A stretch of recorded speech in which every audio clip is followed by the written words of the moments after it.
Good evening and a warm welcome to Nta Dutse News. My name is Awal Muhammad Kazauri. Now the news in details. A high-powered delegation from the federal government of Nigeria alongside business magnates Alhaji Aliko Dangote, governors of Kano and Jigawa, have paid their final respect to elder statesman and business icon Alhaji Aminu Dantata, who was laid to rest in Medina, Saudi Arabia. Muhammad Musa Askira reports. Alhaji Aminu Dantata passed away at the age of 94 in Abu Dhabi, United Arab Emirates, was buried on Tuesday in the holy city of Medina in accordance with his wishes. The federal delegation led by the Minister of Defense and former Governor of Jigawa State, Alhaji Muhammad Badru Abubakar, included top government officials such as the Attorney General of the Federation and Minister of Justice, Prince Latif, the Minister of Information and National Orientation, Alhaji Muhammad Idris, and other dignitaries. Also present at the Janaza prayers were the Deputy Senate President, Senator Barau Jibrin, immediate past APC Chairman Dr. Abdullahi Ganduje, and the governors of Kano and Jigawa State, Alhaji Abba Kabir Yusuf and Alhaji Umar Namadi, respectively.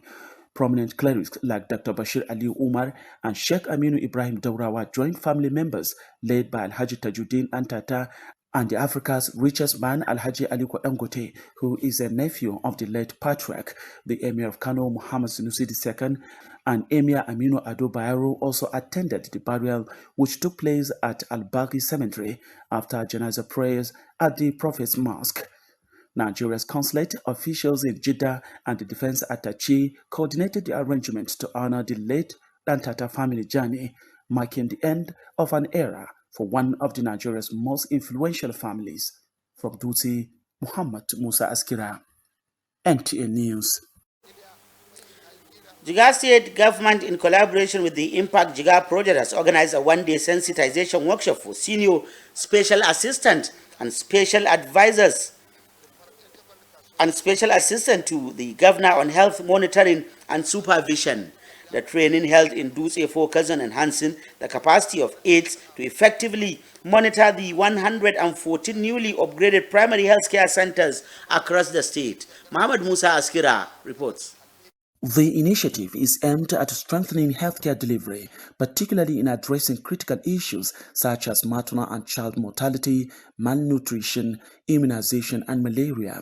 According to the organizers, the aides being closer to the grassroots play a vital role in ensuring that quality healthcare services reach the intended beneficiaries. This is merely to strengthen the capacity of the special assistants and senior special assistant to the governor on health monitoring to be able to provide the required supportive supervision and monitoring of service delivery at the lowest possible level in the state. Strengthening community engagement process, community empowerment and demand creation, creating opportunity for the citizen to provide a feedback about the service that you are providing for them, and also allowing them to supervise the work themselves.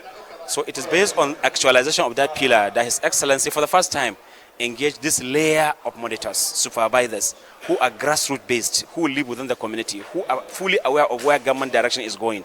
We are doing the wall fencing, building of midwife quarters. We are providing equipment and also providing workplace for easy accessibility to the hospital, and we are providing water for solar and water for light so that the hospital can function for 24 hours.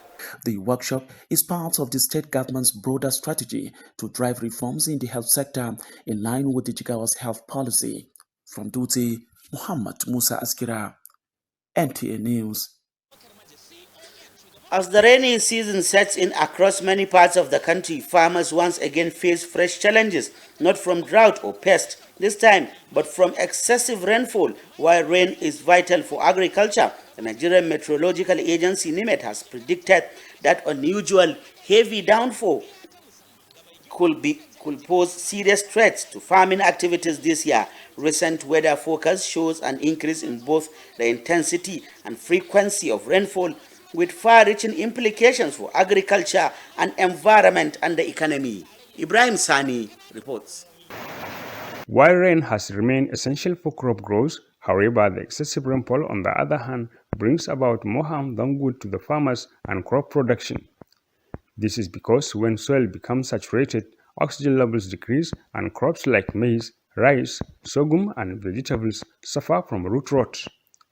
These conditions make it hard for crops to absorb nutrients, leading to stunted growth and, in many cases, total crop failure.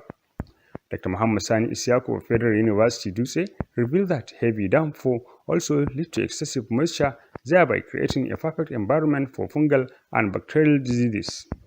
There may likely going to be suffocation because there's a three medium: air, water, and minerals on the soil.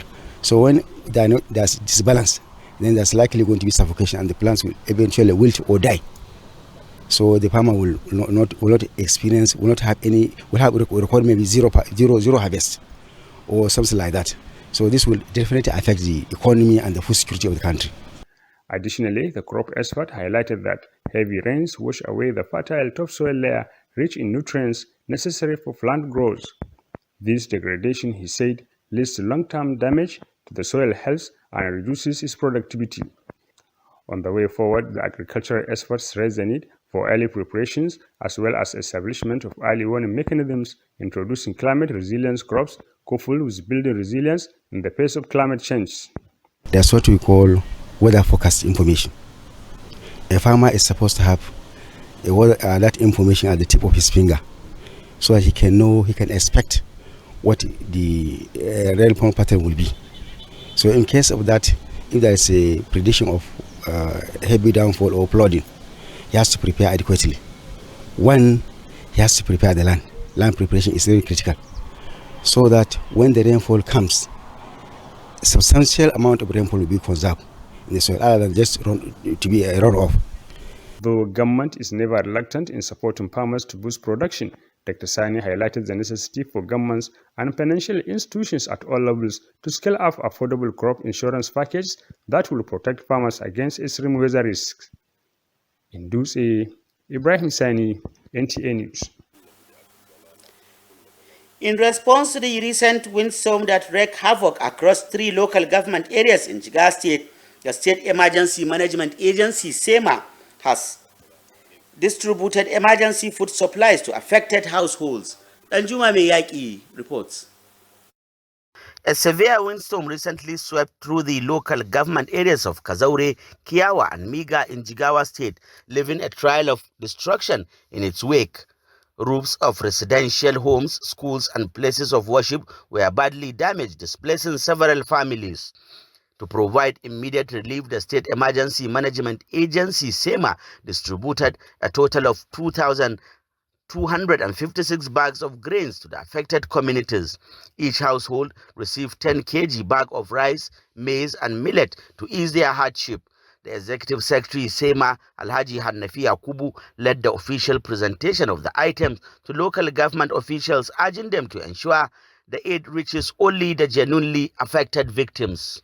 To witness the distribution of some reliefs to the victims and respect 3 local governments on wind damages. We are releasing rice 10 kg and millet 10 kg and also maize 10 kg to those affected or the victims and the 3 local governments. Representatives of the affected local government areas, including vice chairman who received the items, expressed appreciation and disclosed that sensitization campaigns have been launched to educate residents on environmental protection practices, especially discouraging indiscriminate tree felling, which contributes to such disasters.